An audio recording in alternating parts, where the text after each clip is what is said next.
Welcome to Behind the Aisle podcast, where we're just two wedding professionals sharing a no bullshit approach to what goes on behind the scenes in the industry. My name is Sara, and I'm a wedding photographer. And my name is Katie, and I'm a wedding planner. Welcome back. It's Hello. new week, new us, kind of. New us. I don't know. No, I stay consistent. Sara got a new hairdo. She did get a new hairdo, so if you're not watching on YouTube, you should go. Yeah, I decided I was done with the blonde. No more two-tone. No more two-tone. This is a complete stranger. I have no idea who this person is. Hello. This is also the night after the Grammys, so... Yes. Oh, blessed. Mother won 2 out of her 8. No. At least what we saw televised. I have to actually go look at the list and see what all that she... I think we only saw 3 televised. Mm-hmm. Yeah. But it was a good... Mainly female dominated. I'm a snaps and claps for that one. Yeah, we had a Grammys Jammies party. Yes. That was a good time. Yeah, it was fun. Not to mention we get a whole fucking album in April. I know. Oh my god. We have already pre-ordered the vinyl and the CDs. So oh my god. I pre-ordered those as soon as the website opened. As of this morning, there is nothing left. That's what I figured was going to happen. So they said it's only open until February 9th. That's not staying around that long. No. Absolutely yeah, not. I didn't fuck around when that dropped. Insane. Absolutely so insane. Fun. Yes. So what are we talking about today? We're going to talk about your follower count. Counts. Follower count in general. And this is IG specific. Yes. Well, I guess TikTok. We could talk about it across the board. We'll just throw Facebook in there for shits and giggles. But yeah, let's talk about follower count. But I think it also, to kick the conversation off, I think it's really interesting how the follower count, there's just different tiers. Do you know what I mean? Yeah. So or at least there's this maybe I'm just the only person who can relate to this. Let me know if you can relate. But when you look at Instagram followers and the amount, and then you look at TikTok followers and the amount, I get a different sense of feeling. I don't know. When I see that you've got 10K plus followers on Instagram, I still think that's okay. That's okay. That's a large number. If you have 10K followers on TikTok, I'm kind of meh. Just because I feel for me, because the algorithm on TikTok is so, it's anything, unlike anything we've seen as far, because Instagram getting up, when it first obviously came out, I feel crawling up to 10K, that was years of effort. Oh yeah. And you got the I was so mad. You got the coveted the little blue check mark. No, not the blue check mark, the swipe up feature where you could yes. Then you could attach links to your stories and could have people swipe up. Not anyone can fucking do it, and it was annoying. Yeah. Then you had the actual K at the end, or whatever, and all that kind of stuff. Some people thought it's a big deal. Then to me, I feel when you look at TikTok, if you have 10K, it's just not. It's not a big of a number. I mean, it's still a large number. It's a lot easier to go viral and gain followers on TikTok than it is Instagram. Instagram is very organic. Yes. Whereas I feel TikTok just pushes people in front of you. Yes. I agree. Yeah. Wholeheartedly agree. But in regards to follower count though, it means nothing, guys. It really means nothing. It is not. If it's a goal, great. If you feel accomplished, great. But it truly does not define your worth in this industry. I do feel there is a switch. There's a new movement now that people are understanding, and that they're just tired of trying to get to a certain level or a certain number, just because I feel with TikTok coming onto the scene and how quickly you can become viral and you skyrocket a bunch of followers, I feel it, the big number is not really a big deal that much anymore. Right. Because everyone is just there's so much, I don't even know what you want to call it. Lack of authenticity fatigue, or what? I have no idea. I have literally no clue. I think devil's advocate too. I would like to know from a client's perspective. Yeah. If they go on people's Instagrams and it does mean something. I don't know. I wouldn't know from their perspective if they're searching for a potential vendor, and one photographer has 250 followers versus 12,000 followers. Like, Right.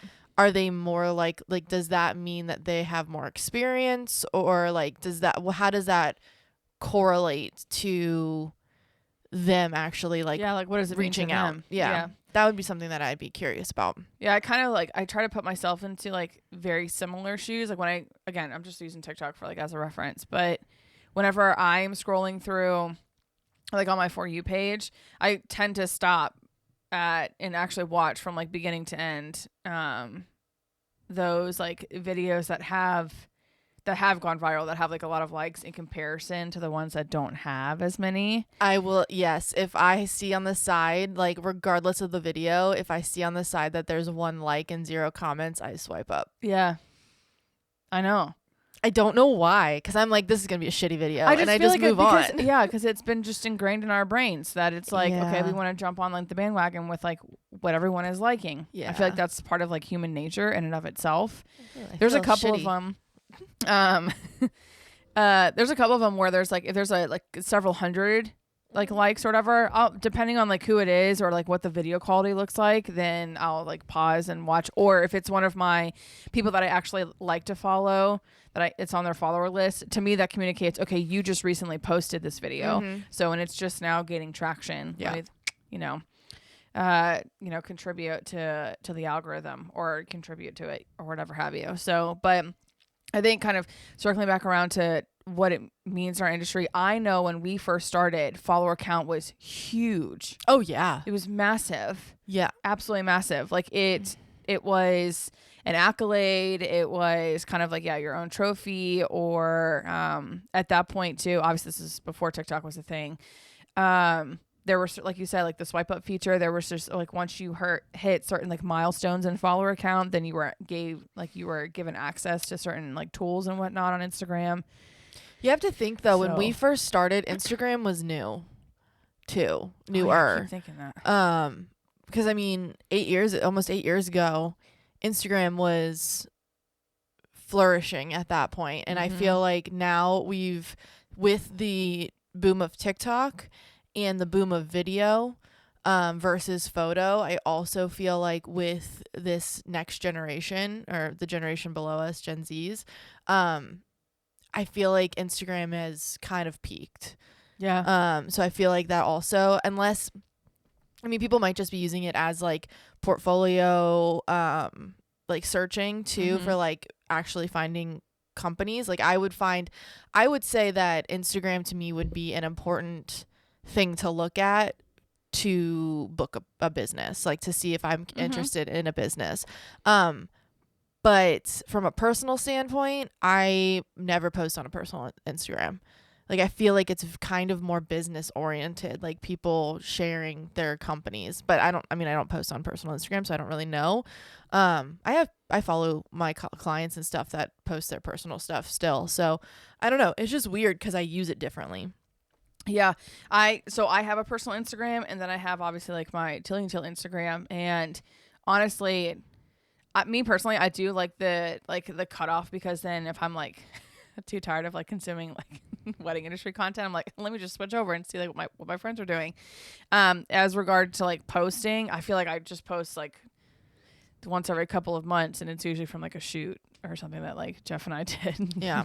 And all that sort of stuff too. So that's Yeah. pretty much about it. But yeah, but it's but I remember though, like, yeah, in college, like posting on Instagram was like, you went from posting a Facebook album and like, just dumping a whole bunch of stuff into a Facebook album of like what you did that weekend, which I fucking think it's hilarious now that Gen Z thinks that they reinvented like a photo dump, and it's like, I know. babe. Like, we've been doing that on a different platform before. Yeah. And where we could have more than 10 photos. I was gonna say, we were photo dumping 45 photos. More than that. Easy. Yeah, we weren't even curating of like, maybe this one doesn't look good. We just said, hey, we took this many photos on a girls' weekend. All that shit is being put into a whole ass album. So, God, yeah, there's so many like private albums now too that they're just not available to the public anymore. I'm just like, I just need to unlist this or private this, and I'll just go back and reminisce whenever I want. But yeah, when Instagram was around, like we were posting like multiple times like a day with like the different filters and all that kind of stuff before Canva was a thing. I forgot what it was called. Picnic. Oh my God. Oh, I lived on Picnic. For real. Lived on that shit. That was...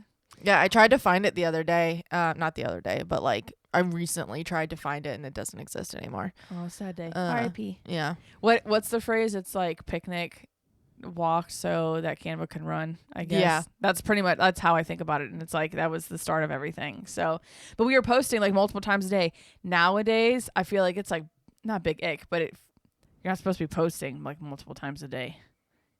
Like it's like a weird like social thing. From a business standpoint, well, okay. So, I don't know. It's different. It's different. It's personal. It's kind of weird. You're like, why are you posting so much? And then because everything is so curated beforehand, like on Instagram, like you did not care if the camera quality was bad. You did not care at all, like whatsoever. You were just posting to be like, this is what I'm doing. Like this is, showing off. This is the food I ate today. For real. Yeah. Like nobody, and obviously Instagram stories wasn't a thing then either. Yeah. So now, like, yeah, from a business perspective, I guess depending on like if that feeds your market, posting several times a day. But even then, I don't really see it. I see people posting multiple times in a week. Yeah, I post like one. I try and post. I used to post once a day, but now I try and post at least 4 times a week. You better than me. I for sure post twice a week because I have a schedule now. But anyway, anywho, yeah. But to break it down for y'all, your follower count. See, what's weird is I'm backing out of my original soapbox I was gonna go on. Why? Well, I'm not, but I am, because looking at it though, just based off of the statement I made earlier about like if 250 versus like 12,000 means something to clients, then that is worth something.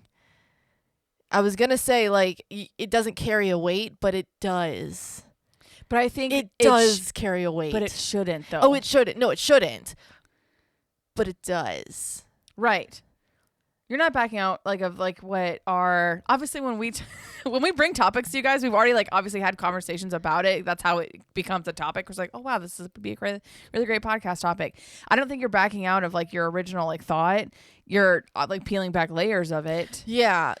Originally, so like we have behind the curtain, guys. Behind the aisle, we have we have a board that we write like all our notes on, and one of my notes says there is no weight or doesn't equate to experience, but it kind of does though.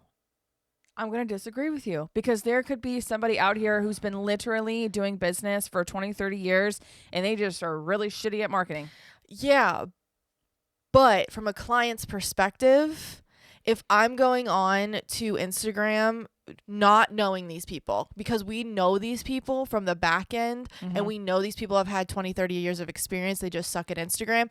From a client's perspective, going onto Instagram and seeing that this person only has 250 followers and has like 10 posts on their Instagram versus this person who has 12,000 followers and has like over 300 posts on their Instagram, the activity level, I also feel like it can equate to your experience level not knowing these people. Like you can write whatever the fuck you want in your bio. You can be like 30 years of experience, but like what am I looking at that shows me that? Yeah, that's true. So I do think it can equate to, I don't want to say it doesn't make you less worthy as like a human being, but it does carry weight from a client's perspective on your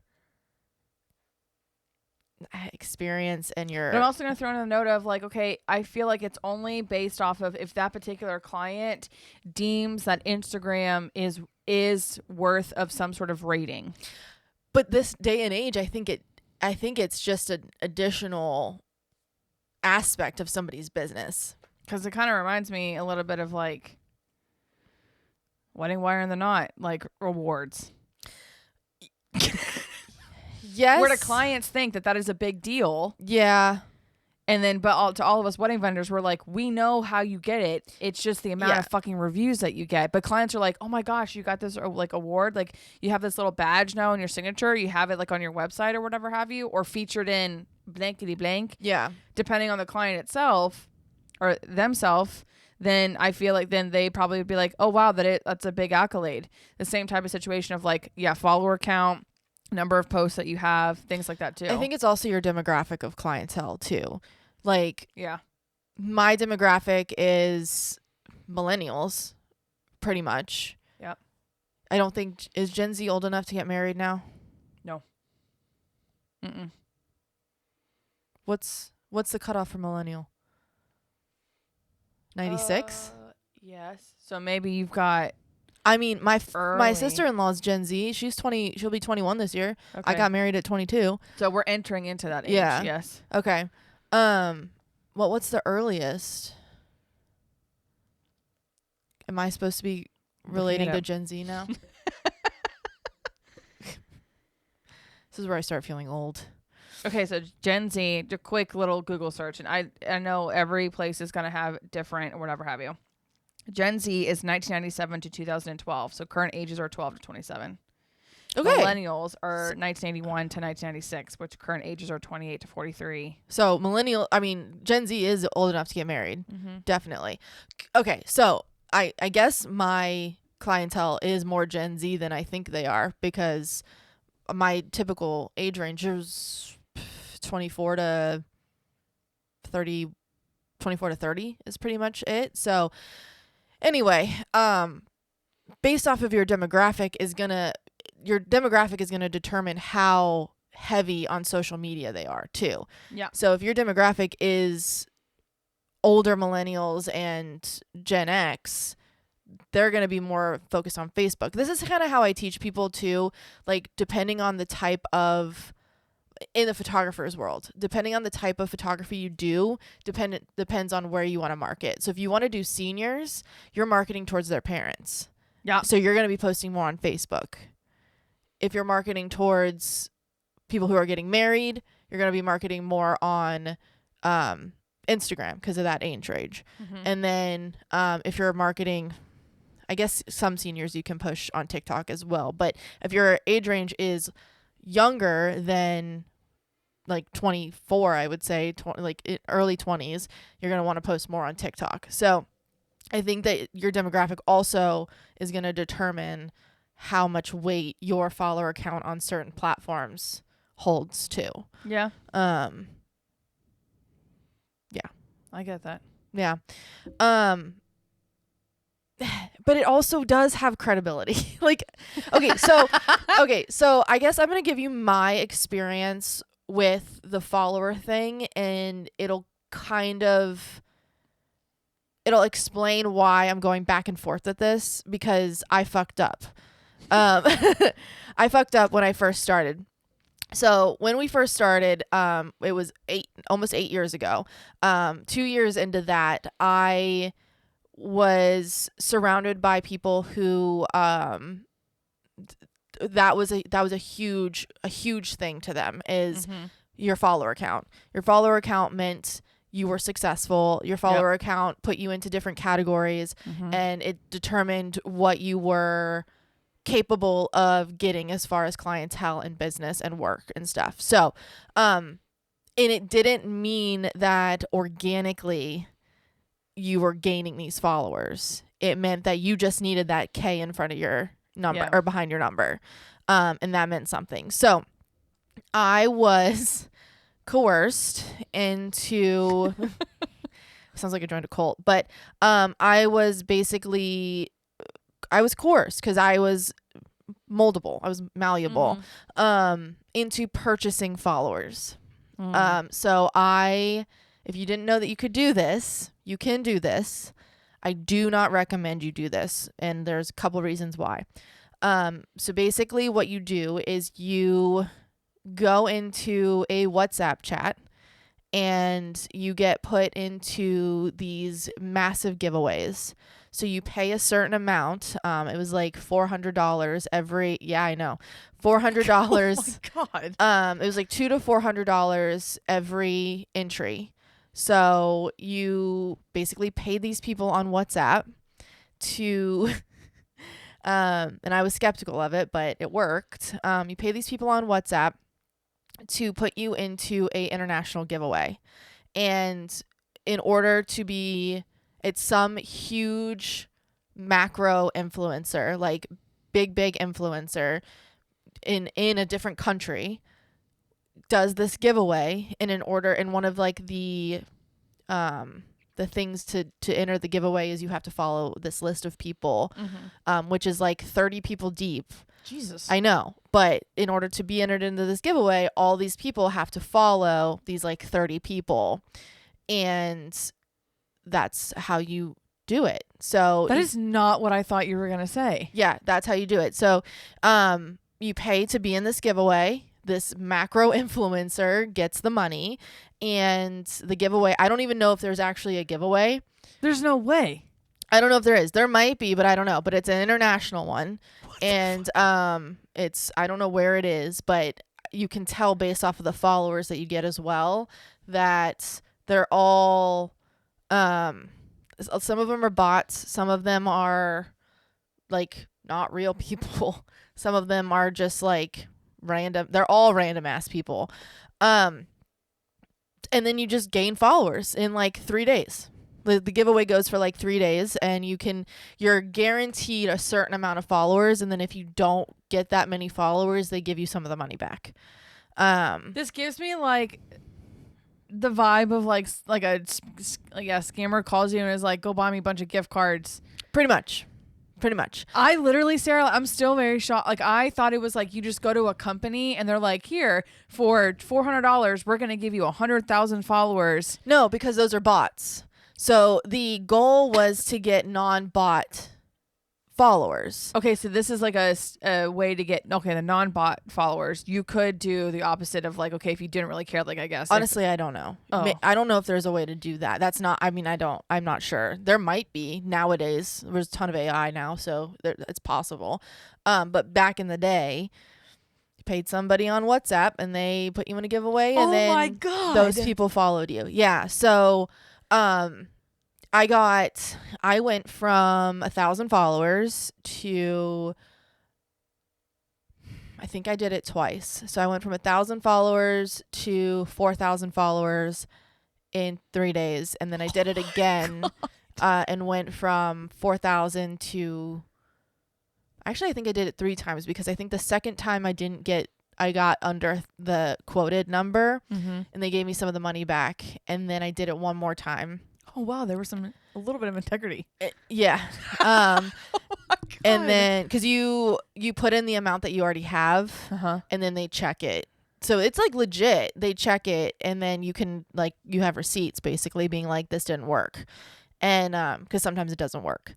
And then I went from 4,000. I think I was like under 1,000 that I got the second time. They gave me some of the money back, and then I did it again, and I went up to, I think I went to 8.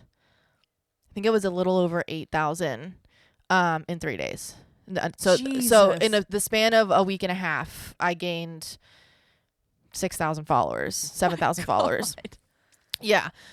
The problem with that is, and I never made it to 10K. That was the goal. The goal was that I was going to stop when I made it to 10K, because I wanted the K. Yeah. And I wanted the swipe up feature. And like the K meant everything. Like that was it. And so I never made it to 10K. I want to say I was like $600, $700 deep into this. I would say, I think it was probably 600. And at that time I was like, if I don't make it to 10K after this one, I'm not going to do it again, because I've already forked out a ton of money. And I was also kind of seeing that it wasn't worth it. Like, it wasn't really like giving me what I thought I was going to get. Right. And I wasn't going to be the one that like forks out a ton of money just to get to the 10K. Like, it's not worth that to me. Some people it might be. And it was for them. So the problem with that is now back then it didn't matter because the algorithms weren't a thing. Yeah. Now your algorithm understands that the people that are following you are not interacting with you. Yeah. Because they're real people, but they're not.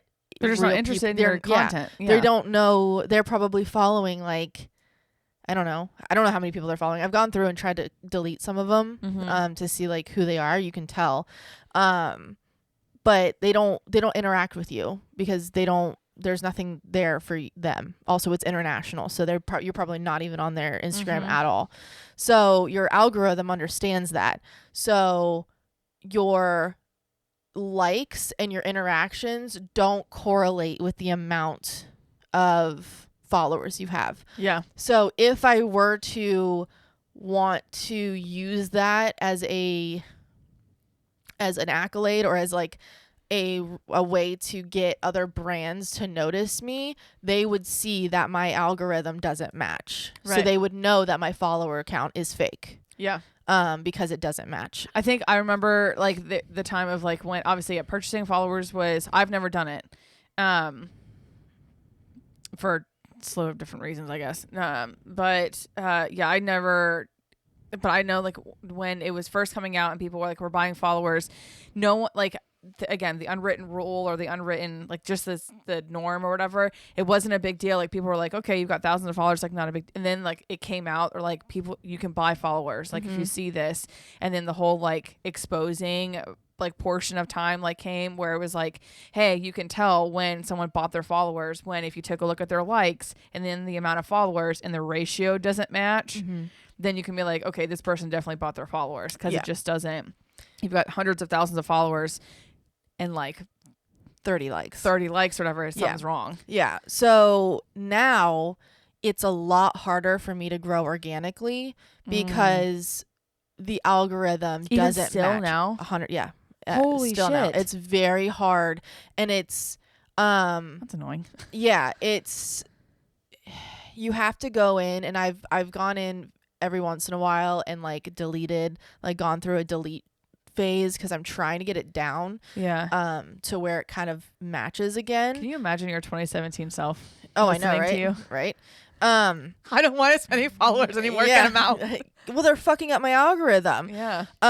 So I'm not being pushed properly. Yeah. Like that's it. It's very hard for me to grow organically now.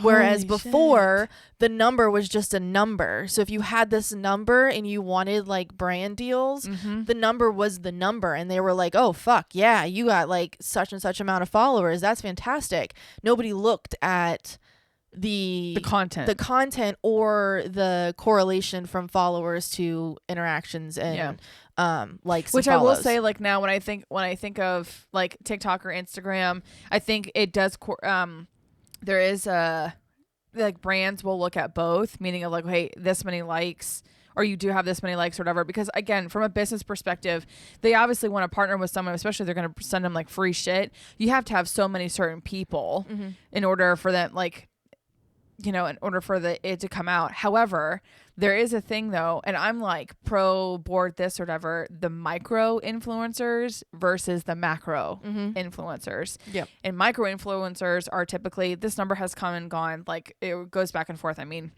several times, but the last time I looked it up, it was like micro influencers are like 10K less followers, like on any kind of platform. I think that more specifically from Instagram. Again, I feel like TikTok is a completely different animal. 10K or less. Yes, 10K or less. And then obviously, I think that number is a little higher now. It probably, that's why I haven't looked it up in like in a long time.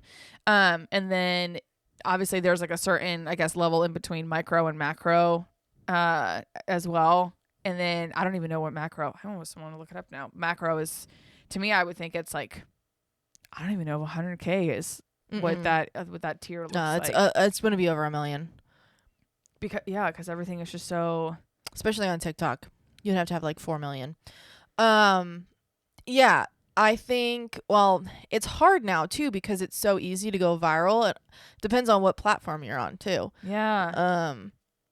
Because I would say TikTok has to be at least 4 million. Okay, as of January 9, 2023, from Sprout Social. A micro influencer is an influencer with a follower count within the range of 10K to 100K. Mm-hmm.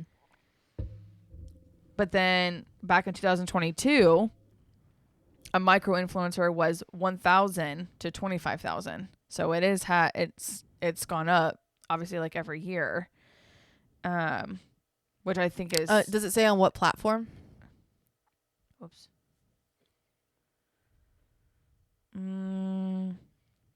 This one particularly. Oh, okay. So again, from the sproutsocial.com, and this was January 9 of 2023. Nano influencers are 1K to 10K. Micro is 10K to 100K. Macro 100 to a million. Mega or celebrity influencers is 1 million plus. And it's just kind of across the board. But that's weird because I feel like I go on TikTok and I feel like it's different because I can go on TikTok and not know who anyone is, but yet they have millions and millions and millions of followers or a million followers plus. Like I go on their TikTok and I'm like, oh, this is fun.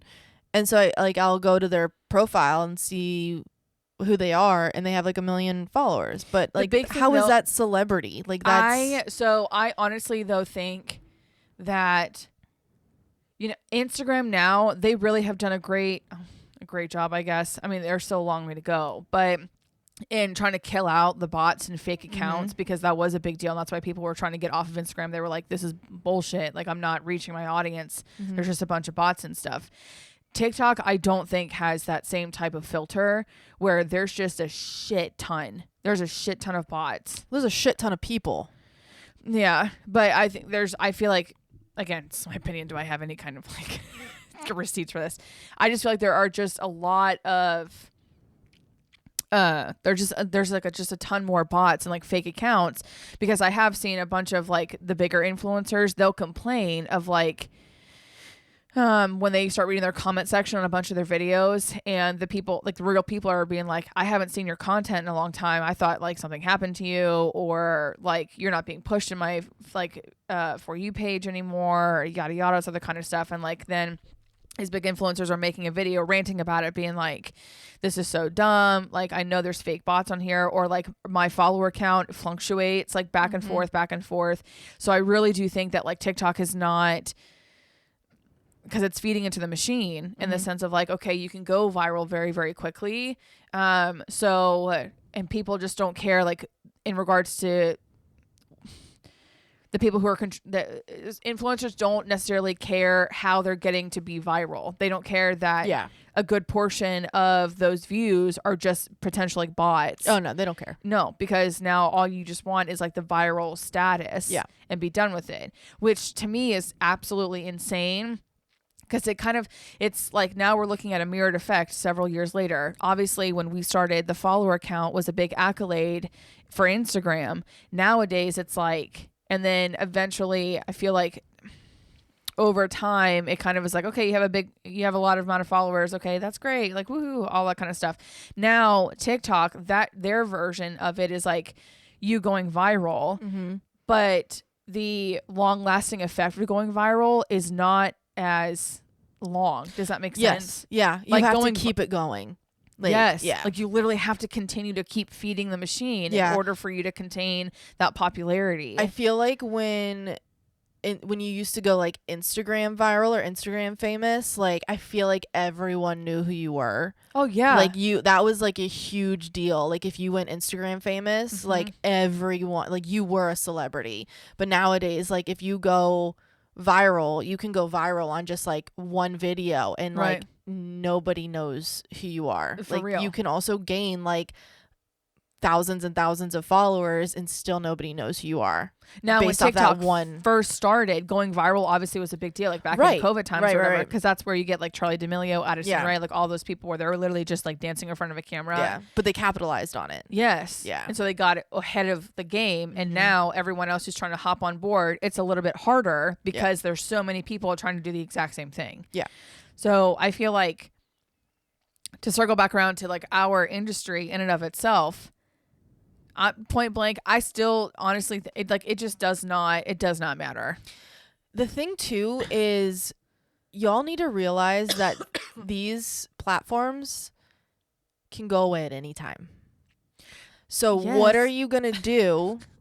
What are you going to do? Like, what is your backup plan? Like, do you solely rely on social media for bookings?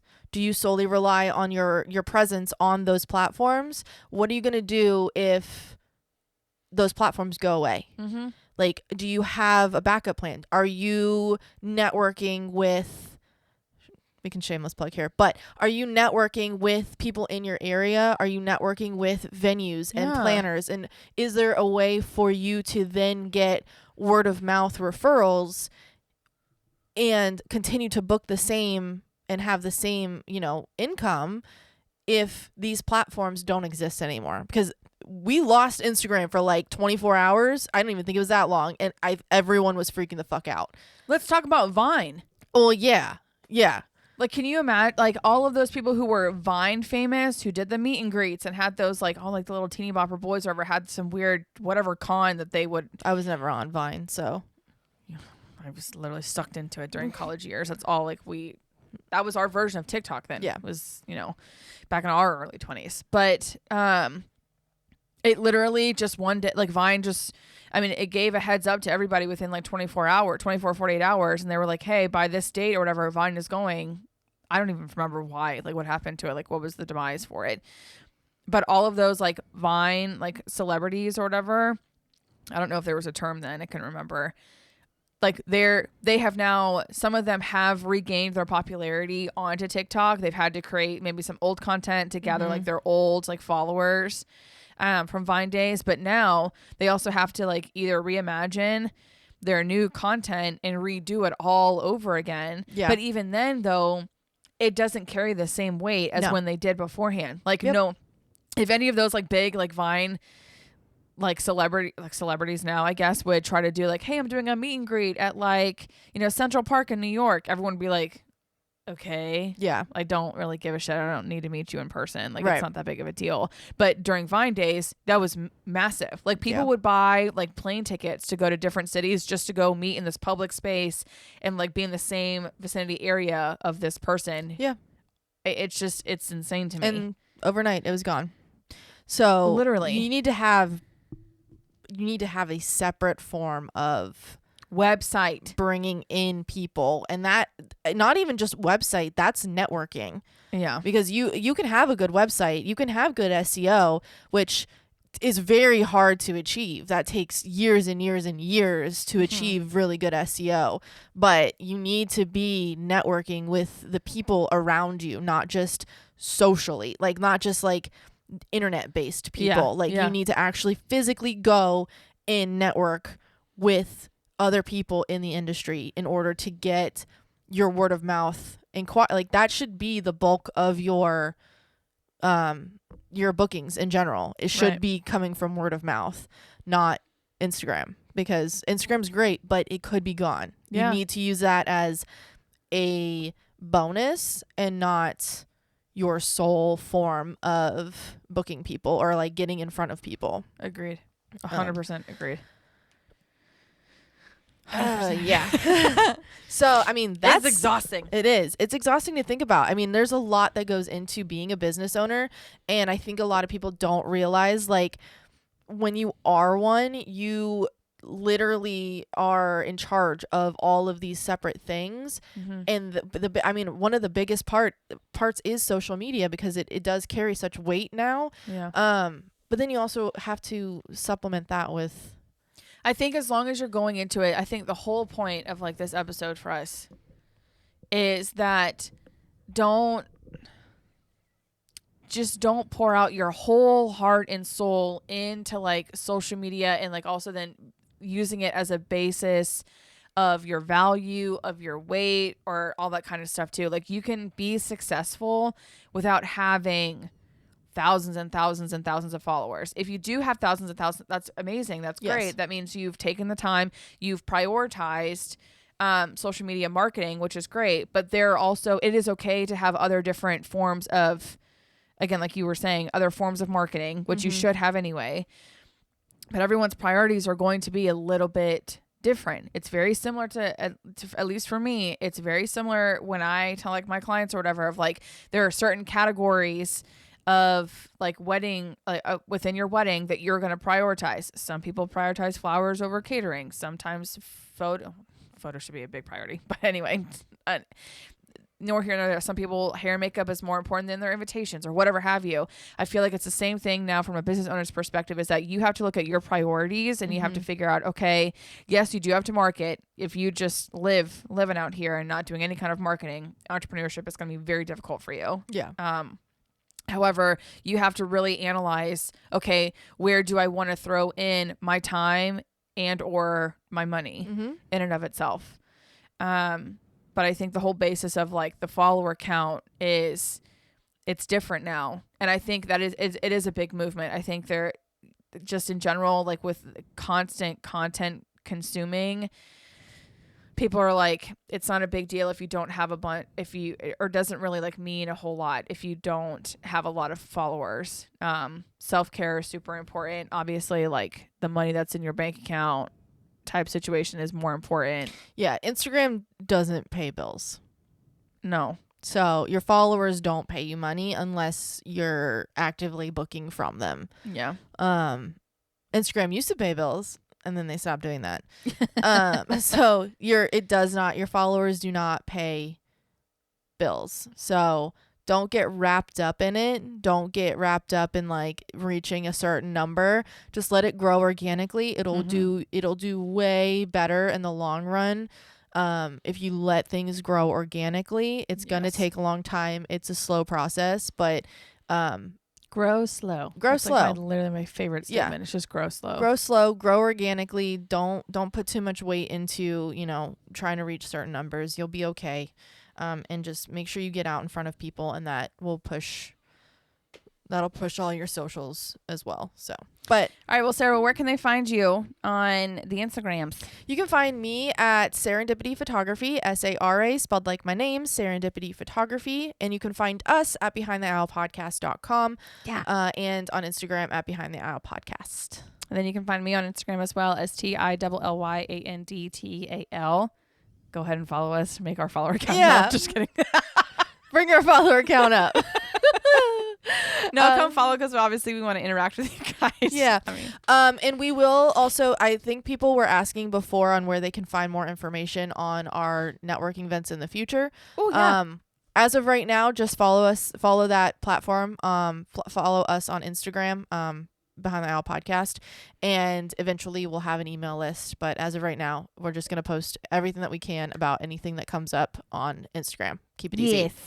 All right. Well, thanks, guys. We'll see you later. Okay, bye. Bye.